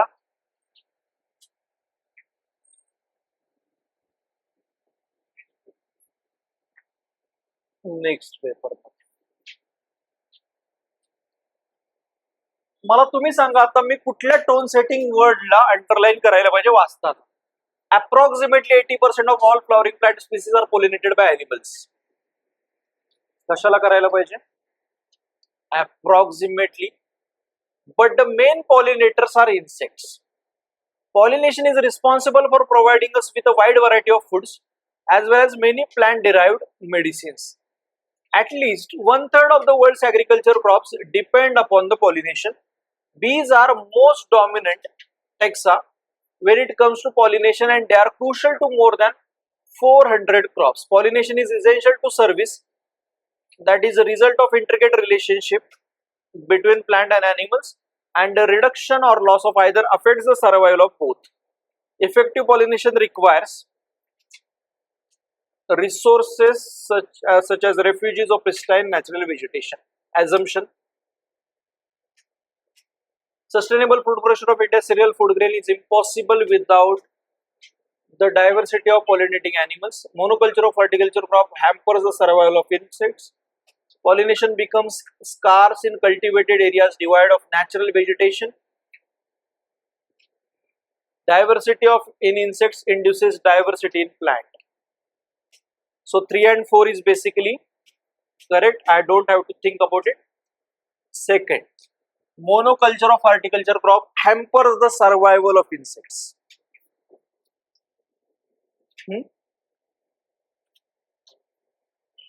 मोनोकल्चरचा काही रेफरन्स नाहीये त्याच्याबद्दलचं, आणि त्यातल्या त्यात हॉर्टिकल्चर क्रॉप्सचं पण काही असं स्पेसिफिक हे नाहीये, आणि कुठून पण ते ऍझम्पशन पण वाटत नाही.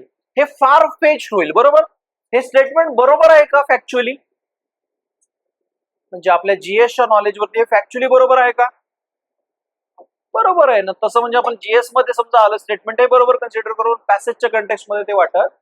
सो 3 and 4 आलंय आन्सर. काय लिहिलं का बघा पुन्हा एकदा. आता दुसऱ्या स्टेटमेंट वरती आपण आलोय की monoculture of horticulture crop hamper the survival of insects. त्या सर्व्हायव्हल ऑफ इन्सेक्ट किंवा इन्सेक्टच्या कशामुळे प्रॉब्लेम इन्सेक्टला होऊ शकतो याच्याबद्दल ते काय म्हटलेत का? उलट हे इन्सेक्ट महत्वाचे असतात, त्यातल्या त्यात हे इन्सेक्ट जास्त महत्वाचे असतात, याच्यावर ते बोलतात. सो हा एक प्रश्न असा आहे जो चुकवायला नाही पाहिजे होता. ऍझम्पशन बीपीए, हा जीएस मध्ये त्यांनी बीपीए वर प्रश्न विचारला होता. परत बीपी माणसांचा वाढवण्यासाठी त्यांनी एक कडबन विचारलं. रिसर्चर वेर एबल टू, म्हणजे आता म्हणजे युपीएससी किती डेंजर आहे आपण ते बीपीए वगैरे नंतर बघायला लागलो प्रश्न आल्यानंतर. बरोबर, आता एक साऊथची नाही, एक वेब सिरीज होती त्याच्यामध्ये तो हिमालयन रिजन मधली हे स्टोरी आहे ती, त्या तो गुच्ची करत होता. नंतर म्हणला गुच्चीवर प्रश्न विचारून झाला यांचा. हे असे पिक्चर वगैरे बघूनच प्रश्न काढतात का काय? कधी कधी असा प्रश्न पडतो. तो 2021चा प्रश्न आहे आणि त्याच्या आसपासच त्यांनी गुच्चीचा प्रश्न हे विचारला. किटकॅट खाता खाता एक किटकॅट वरून प्रश्न विचारला होता. बरोबर, किटकॅटच्या रॅपर वरती होता बीचचा रेफरन्स, त्याच बीचचा त्यांनी फॅक्ट बरोबर विचारली होती. सो अभ्यास is a myth. Researchers were able to use stem cell to gauge the neurotoxic effect of the environmental pollutant bisphenol A. ते इन्व्हायरमेंटल पोल्युटंट आहे एवढंच आपल्याला कामाचं आहे, त्याचं नाव काय आहे काय मॅटर करत नाही. They use a combination of biochemical and cell based assays to examine the gene expression profile during the differentiation of mouse embryonic stem cells upon treatment with BPA, a compound known to cause heart disease, diabetes, and developmental abnormalities in humans. They were able to detect and measure BPA toxicity towards the proper specification of primary germ layers such as endometrium and ectoderm and establishment of neural progenitor cells.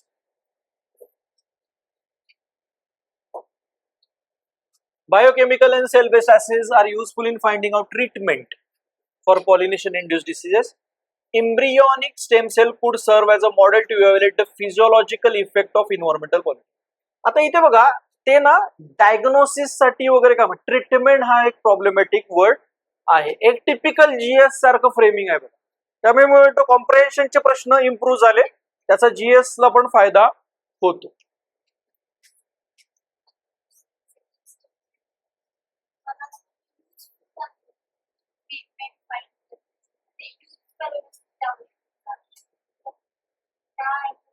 आता ते काय म्हणतायत बघा, they use a combination of biochemical and cell based assays to examine the this expression. तर assays वगैरे आपण कधी वापरतो? एक्झामिनेशन करून काय करतो? डायग्नोज करतो काही गोष्टी. ते एक्झामाइन ट्रीटमेंट वगैरे शोधण्यासाठी थोडंसं अवघड आहे. हा प्रश्न डेफिनेटली अवघड होता, पण याच्यावरती फोकस पाहिजे होता. Yes,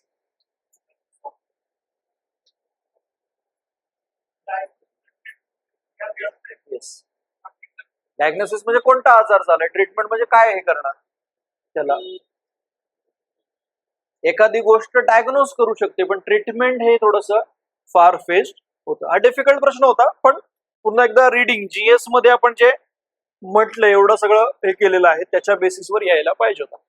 okay, fig tree. Fig tree are considered sacred in India, East Asia, Africa, and are common in agriculture and urban landscapes where both large trees are absent. Where other large trees are absent. In natural forest, fig trees provide food for wildlife when other resources are scarce and support to high density and diversity of frugivores. If frugivorous birds and bats continue to visit fig trees located in sites with high human disturbance, sacred fig tree may promote frugivore abundance. Under the favorable microclimate, plenty of seedlings of other plant species would grow around fig tree. Fig trees can be often a keystone species in natural forest. Fig trees can grow where other large wood species cannot grow. Sacred trees can have a role in biodiversity conservation. Fig trees have a role in the seed dispersal of other tree species. So include 3.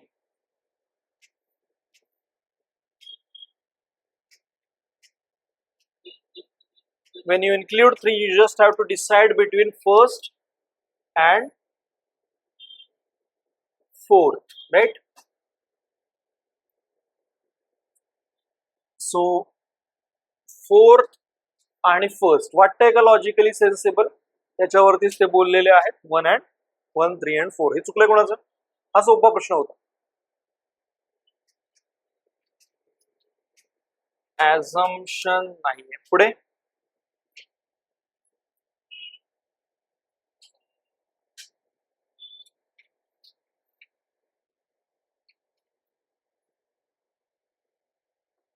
a social and physical environment riddled with poverty, inequities, unhygienic and insanitary conditions generates the risk of infectious disease.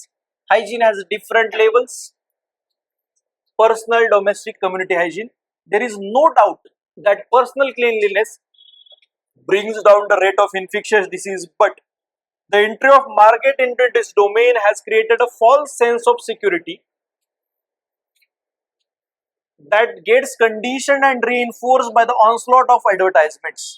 Experience in Western Europe shows that along with the personal hygiene, general improvements in environmental condition and components like clean water, sanitation and food security have brought down infant, child death and infection rates considerably. The obsession with hand hygiene also brings in persisting influence of the market on personal health, overriding or marginalizing the negative impact on ecology and emergence of resistant germs. People who are obsessed with personal hygiene tend to ignore the community hygiene. Emergence of multi-drug resistant germs can be prevented by personal cleanliness. Entry of market in the domain of hygiene increases the risk of infectious diseases. Scientific and micro level intervention are not sufficient to bring down the burden of infectious diseases. It is a community hygiene implemented through public health measures that is really effective in battle against the infectious disease. 4 and 5. आले बरोबर? चुकले? 3 and 4 केलं का?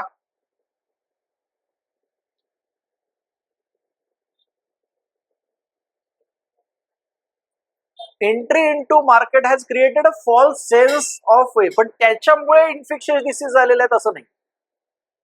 मार्केटने काय केलं, रोज हात धुवा, सारखा हात धुवा. ते कोविड मध्ये पण हात धुवा हात धुवा हात धुवा. अरे काय हात धुवा, सगळं हात, म्हणजे एवढ्या आयुष्यात आम्ही नुसत्या कोंडीत राहिलोय, ह्याच्यात राहिलोय आणि आता नुसते हात धुवा.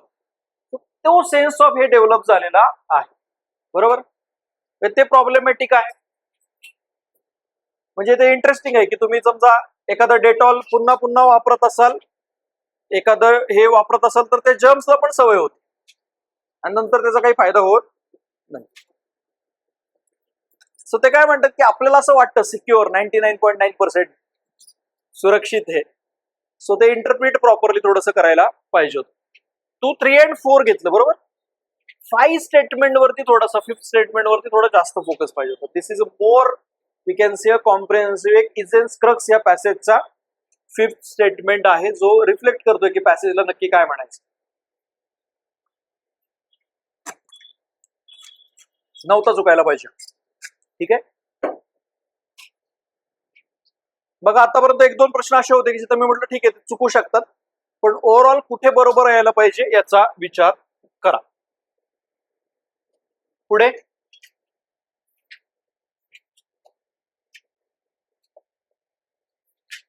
हाच आहे का 23 नंबरचा.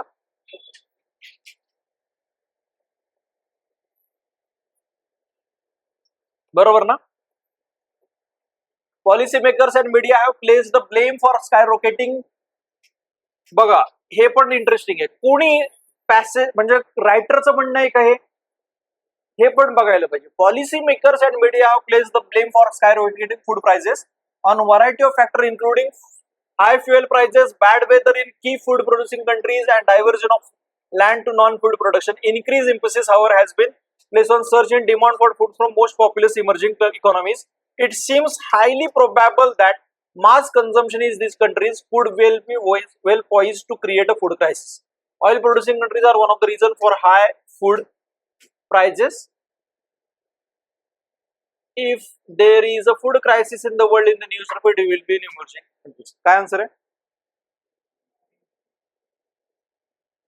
का बरं पटकन एवढं दोन्ही इलिमिनेट केले मी? कुठेच म्हणजे हे ना, हा प्रश्न एकदम सिंपल होता की ऍझम्पशनच नाही, ते बाकीच्यांचं म्हणणं आहे असं त्यांनी सांगून मोकळत झाला होता. क्लिअर क्लिअर आलंय बरोबर? हे वन ओनली इन्क्लूड केलं कोणी?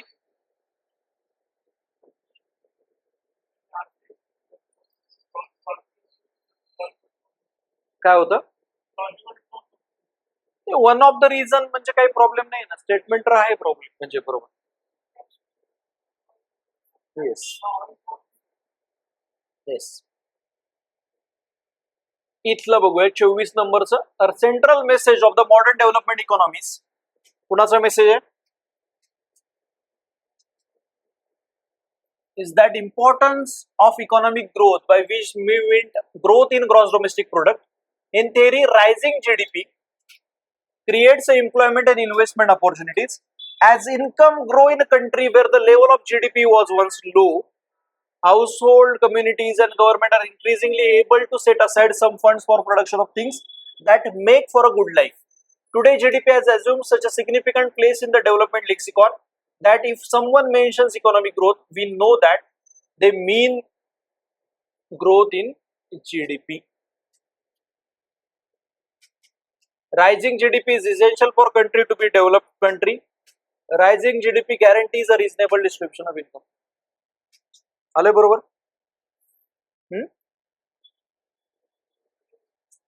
अगेन बघा, कुठे रायटरचं ऍझम्पशन आहे तो कुठेच बोलत नाही. असं कुठल्याही प्रकारचं जादू टोणावरचं आहे हे नाही, बरोबर? असं मी जर समजा असं सांगत गेलो असतो तर आतापर्यंत खूप म्हणजे पुण्यात 1-2 फ्लॅट माझे झाले असते, पण ते नाहीये. याचा अर्थ मी काय करते, तशी वाक्य वापरत नाही. हा, एक बघा, सेम मेथडॉलॉजी एक्झामिनर काय करतोय, दोन्हीकडे अप्लाय करतो. दुसरं असं, हे गॅरंटी, इसेन्शियल, हे पण थोडे एक्स्ट्रीम आहेत. पहिल्या फिल्टरवरती, आणि दुसरं तर रायटरचे ते ऍझम्पशन नाहीच. रायटर काय म्हणतो, हे लोक असं म्हणतात, ते असं म्हणतात, स्वतःच तिथे म्हणणं नाही.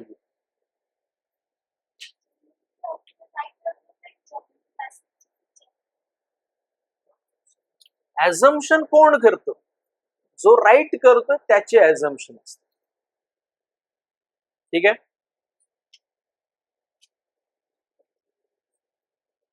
आता नियम बनवलाय ना, तो नियम आहे, बरोबर? तो 24 तारखेपर्यंत 5 वाजताचा नियम. त्यांनी एखादा प्रश्न चुकेल पण तोच नियम, बरोबर? ऍझम्पशनच विचारलं इथं, बरोबर? आणि लॉजिकल ऍझम्पशन विचारलंय with respect to what we are called denomination of religion. If everyone is left to be judge of his own religion, there is no such thing as a religion that is wrong. But if they are to be judge of each other's religion, there is no such thing as a religion that is right. Therefore, all the world is right or all the world is wrong in matter of religion. No man can live without adhering to some religious denomination. It is duty of everyone to propagate one's own religious denomination. Religious denomination tend to ignore the unity of man. Men do not understand their own religious denomination. मला ते चुकीचं वाटतंय, त्यांना माझं चुकीचं वाटतंय. याच्यामध्ये काय कळत नाहीये? डू नॉट अंडरस्टँड असा काही, उलट ते काय म्हणतात की आपल्याला आपलंच समजतं, समोरच्याचं समजत नाही. सी. पहिले 2 काय इलिमिनेट केले, बरोबर आहे? पुन्हा एकदा ऍझम्पशन, Inequality violates a basic democratic norm, the equal standing of citizen. Equality is a relation that obtains between person in respect of some fundamental characteristic that they share in a common. Equality is, morally speaking, a default principle. Therefore, a person should not be discriminated on a ground such as race, caste, gender, वगैरह. These features of human condition are morally irrelevant.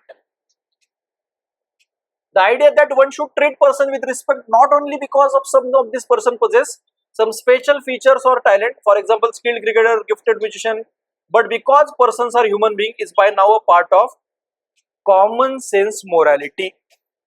Equality is a prerequisite for people to participate in multiple transactions of society from position of confidence. Occurrence of inequality is determinant to the survival of democracy. Equal standing of all citizens is idea that cannot actually be realized even in a democracy. तेच तर म्हणतात ना की काय achieve करायचं आपल्याला, equality achieve करायची आहे. So third is problematic, eliminate that. You know the first is correct. Right to equality should be incorporated into our values and day-to-day political vocabulary. So आता तुम्हाला 2 किंवा 4 यापैकी एक पिक करायचं. काय करायचं?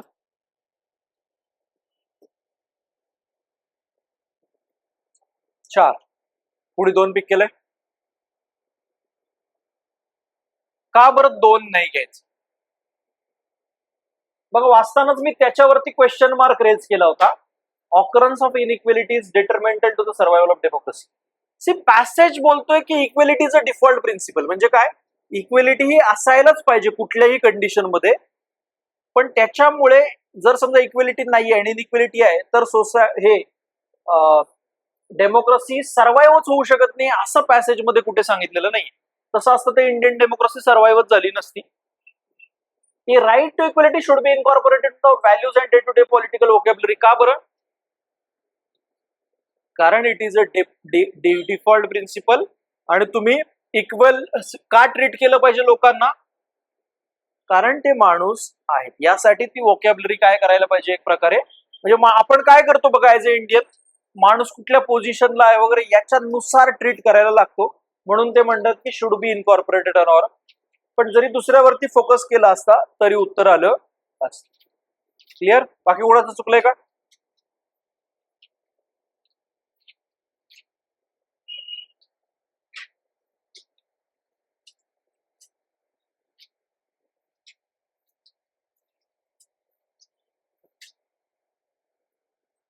ऍझम्पशन 61 बरोबर. त्याच्या आधी नाही आहे दुसरा कुठला? Can a democracy avoid being a welfare state for long? Why cannot mass welfare be left entirely to market? There is a built-in tension between markets and democracy. Market do not work on a one person, one vote principle as democracy do. What one gets out of marketplace depends on someone's endowments, skill, purchasing power, and the forces of demand and supply. Markets reward individual initiative and skill, and may also lift many from the bottom rungs of the society, but some people never get opportunity to develop skills that market demand if they are simply too poor and too handicapped, or skill formation takes too long. By creating jobs, market may be able to help even unskilled people, but capitalism has always witnessed burst of unemployment. Modern democracies relies on the market forces to enable them to be welfare states. Markets ensure sufficient economic growth necessary for democracies to be effective. Government programs are needed for those left behind in economic growth. Which to include, which to exclude? असं कोणता आहे का की prominently तो इन्क्लूडच करायला पाहिजे किंवा prominently exclude करायला पाहिजे?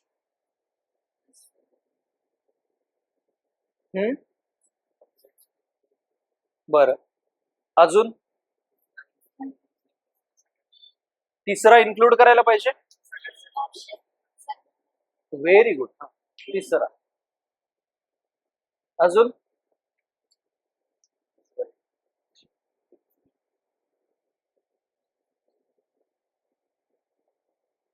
market ensure sufficient economic growth necessary for democracy to be effective. Democracy effective असण्यासाठी मार्केटने सफिशियंट इकॉनॉमिक ग्रोथ करणं गरजेचंच आहे का? बरोबर. दुसरं इलिमिनेट केलं. Now you have to concentrate on modern democracies rely on the market forces to enable them to be welfare states. Market sometimes may do this, sometimes may do this, असं ते म्हणतायत. पण इन अ वे ते काय करतायत, काही लोकांना एक्सक्लूड करतायत. वेलफेअर स्टेट असण्यासाठी ते रिलाय राहतायत, असं कुठे पॅसेजचा टोन आहे का? उलट ते काय म्हणतायत बघा, there is inbuilt tension between markets and democracy. आलं लक्षात? So you should go for 3 only. आलंय आन्सर? कोणाचं चुकलंय का?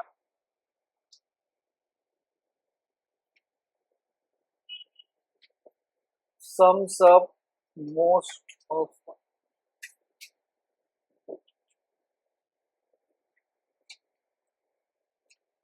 आहे का इथं पॅस assumption?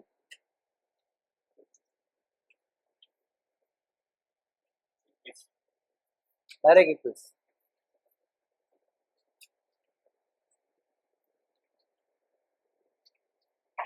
कोणी दाखवेल बरं, जसं मी आतापर्यंत रीड करत आलोय तेवढंच अंडरलाईन करू,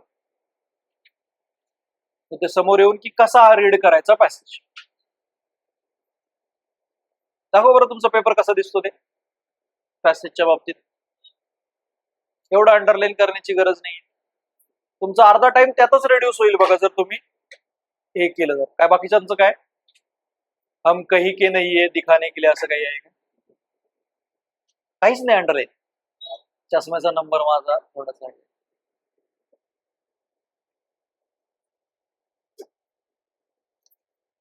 खूपच आहे अंडरलाईनिंग. आता आलंय का पण लक्षात काय करायचंय ते? आपल्याला पॅसेजला बघा काय होतं, आपण ना खूप कॉशियस होऊन पॅसेज रीड करतो. हे खूपच की त्यातला एखादा एक प्रत्येक शब्द न शब्द महत्वाचा आहे असं हे बाजूला ठेवा आणि ओव्हरऑल टोन अंडरस्टँड करा, ओव्हरऑल इझेस अंडरस्टँड करा, आणि ते करता करता टोन सेटिंग वर्डला अंडरलाईन करा. मग तुझं तर दाखवते का वाचून?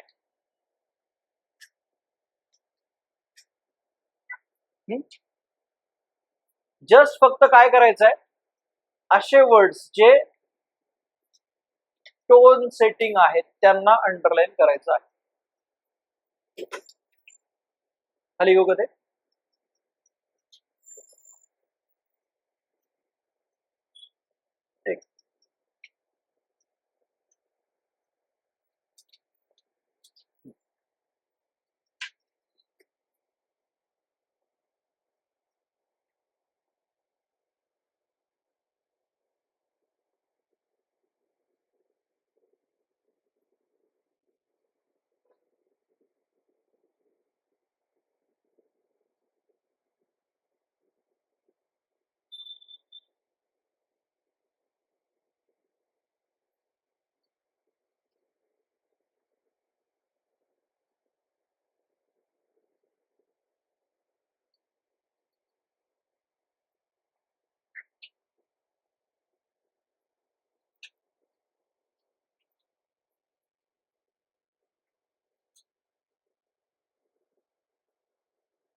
ठीक आहे. अजून कोणता वर्ड आहे का जो करता आला असता? ते झालेत. कोणता?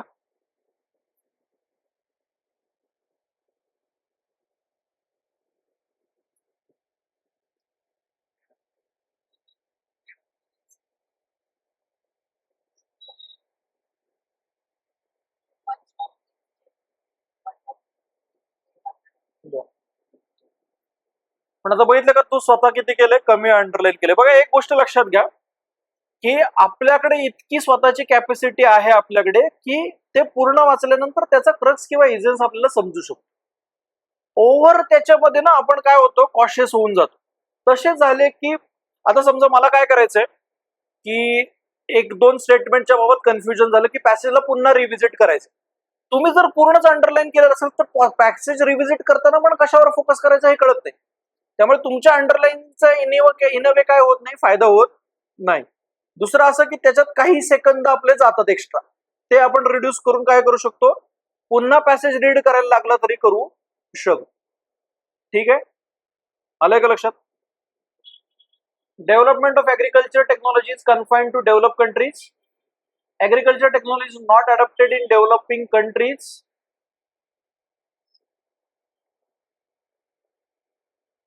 काय आन्सर आहे? डी. दोन्ही चुकीचे आहेत. Poor countries need to bring about change in their existing farming techniques. Developed countries have better infrastructure and they waste less food. पहिलं बरोबर आहे. Poor countries tend to bring about change in their need to change in their existing farming techniques. Growing enough food for future generation will be a challenge. Corporate farming is a viable option for food security in poor countries. दुसरं का नाही? बरोबर. म्हणजे ऍझम्पशन म्हणजे passage मध्ये नसलेली गोष्ट, पण एवढं पण नाही ना आपण ऍझ्युम करू शकत.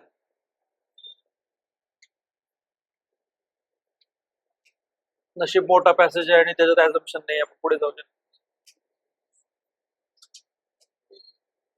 आहेच का त्याच्यात ऍझम्पशन?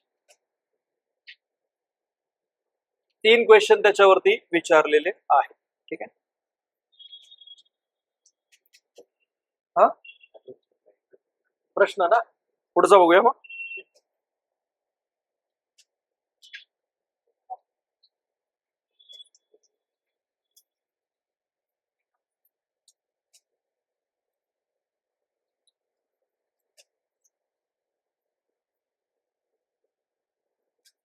नाहीच एखादा ऍझम्पशन येते. Okay. To encourage research is one of the functions of university. Contemporary universities have encouraged research not only in those cases where research is necessary, but on all sorts of entirely unprofitable subject as well. Scientific research is probably never completely useless. However silly and insignificant it may seem, however mechanical and unintelligent labors of the researchers, there is always a chance that result may be of value to investigator of the talent who can use the facts collected for him by uninspired but industrious researchers as the basis of some fruitful generalization. But where research is not original but consists in the mere rearrangement of existing material, where its object is not scientific but literary or historical, then there is a risk of whole business becoming merely futile. An author's assumption about scientific research is that it is never very valuable, it is sometimes very valuable, it is never without some value, it is always very valuable. Simple. It is never without some value.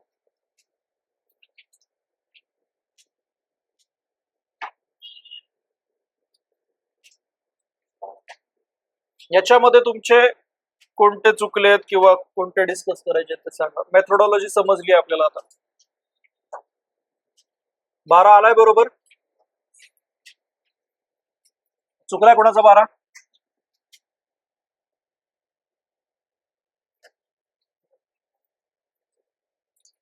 Forty वनच्या आधी नाहीये कुठला?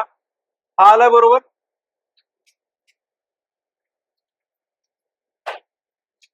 आलाय ना?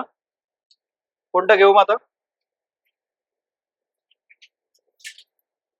हा आलाय 35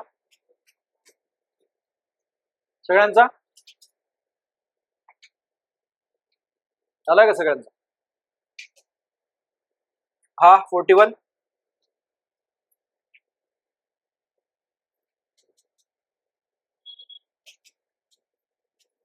Scientists studied vernal window transition period from winter to growing season.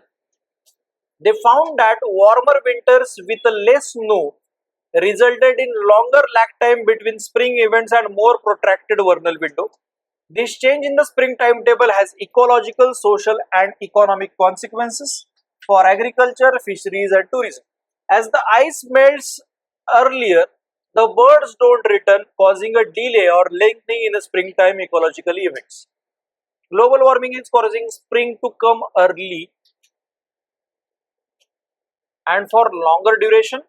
Early spring and longer period of spring is not good for bird populations. काय करायचं? परत एकदा या पहिल्या स्टेटमेंटसाठी global warming is causing spring to come early and for longer duration. Scientists study the vernal window transition from winter to growing season. They found that warmer winters with less snow resulted in longer lag time between spring event and more protracted vernal window. This change in the spring timetable has ecological, social, and economic consequences for agriculture, fisheries, and tourism. As the ice melts earlier, the birds do not return, causing a delay or lengthening in the springtime ecological events. काय वाटतंय?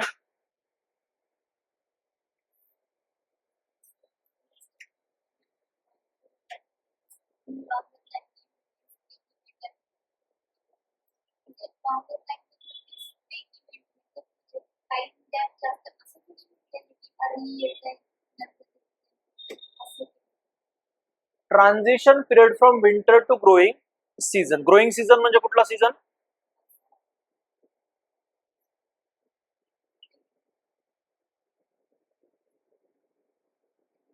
Growing म्हणजे spring season, बरोबर. तिथे activity होते अशी.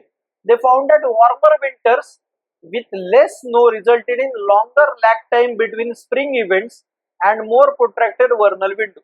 So ते basically जो winter season आहे तो काय झालाय? वाढलाय की कमी झालाय? विंटर सीझन काय झालाय? कमी झालाय. म्हणजे काय वाढलाय? स्प्रिंग वाढलाय. Global warming is causing spring to come early and for longer durations. Early spring and longer period of spring is not. तर तू काय आन्सर लिहिलंय? याच्यामध्ये एक गोष्ट क्लिअर आहे की दोन्ही बरोबर असायला पाहिजेत किंवा दोन्ही चुकीचे असायला पाहिजे. का बरं असं? कारण त्यांनी वरचं हे ते क्लिअर केलंच आहे, बरोबर. दोन्ही बरोबर पाहिजे किंवा दोन्ही चूक.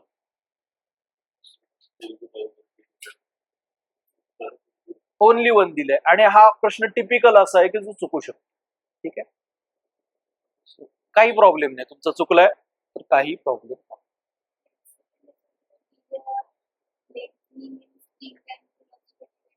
आता बघ, जर समजा हा पहिला बरोबर आहे तर दुसऱ्यामध्ये काय प्रॉब्लेम आहे? तसं उलट म्हटलेत ना, don't return causing a delay.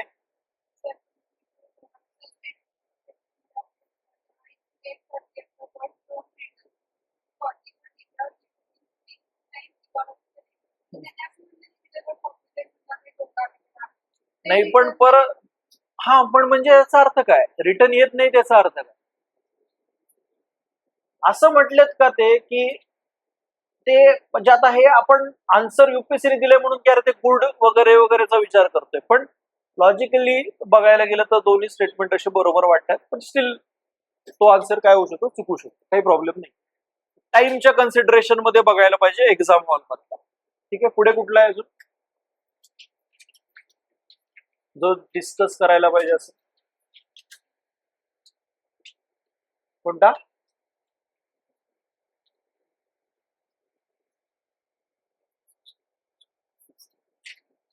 ते सोपे होते,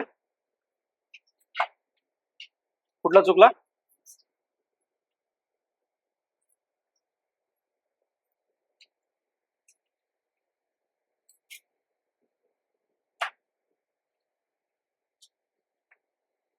यात काय प्रॉब्लेम आहे? 4 स्टेटमेंटचा हे आहे.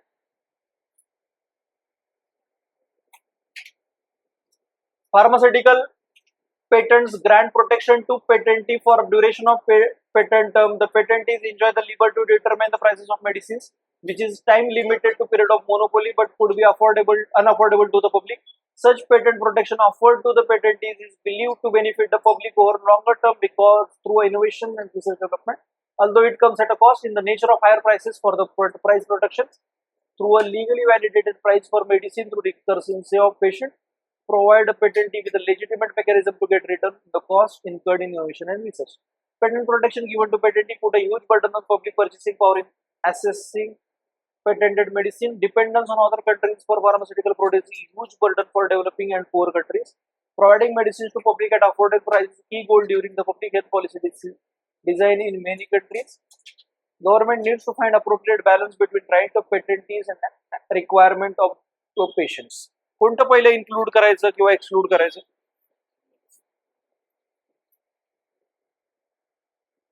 कोणतं इन्क्लूड करायचं किंवा एक्सक्लूड करायचं?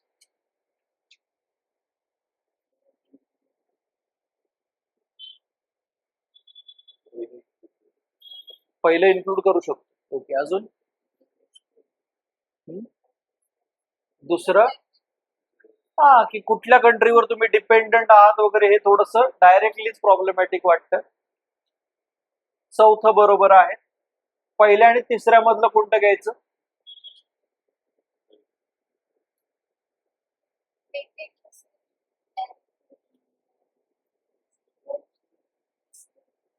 पण पब्लिक हेल्थ पॉलिसीच्या डिझाईन वरती कुठेच पॅसेज मध्ये फोकस नाही. अल्टिमेट फोकस इज ऑन पेटंटचा इम्पॅक्ट काय आहे.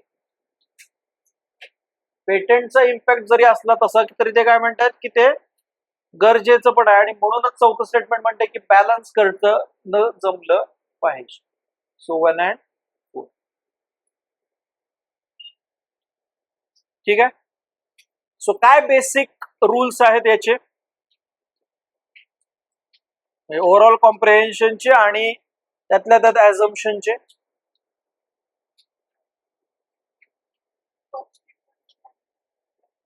पहिलं तर काय की वर्ड बघायचं आपल्याला काय विचारलंय. आपल्याला क्वेश्चन रीड करायचं नाहीये पण डायरेक्टिव्ह बघायचंय. नंतर पहिला पॅसेज वाचायचा आणि त्यातल्या इजेन्स वरती फोकस करायचा and for that we will highlighting or underlining the words that are tone setting. बरोबर. त्याच्यानंतर ऑब्वियस जे इलिमिनेट करायचे त्याला फोकस करायचा आहे. त्यात पण आपले 2 फिल्टर असतील ऑप्शनच्या बेसिस वरती. पहिला फिल्टर काय? लँग्वेज आणि दुसरा आहे की खरंच ते पॅसेजला ते ॲझम्पशन रिफ्लेक्ट होत आहे का. ठीक आहे. तर एखादा चुकू शकतो बघा पण ओव्हरऑल बाकीचे त्या प्रॉपर मेथोडॉलॉजीने केलं तर काय होतील? बरोबर येत.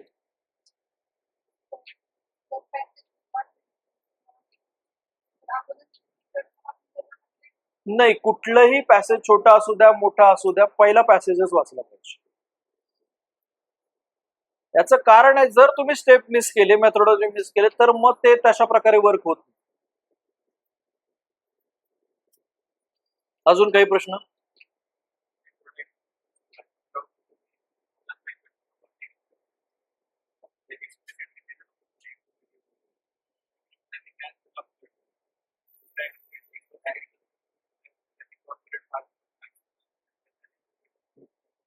ओव्हरऑल पुन्हा एकदा पॅसेजच्या ह्याच्यात काय करतात ते इन्व्हेस्टमेंट वरती बोलतात आणि दुसऱ्या ऑप्शनच्या कंपॅरिझन मध्ये कोणता जास्त प्रॉमिनंटली बरोबर आहे ते बघायला पाहिजे.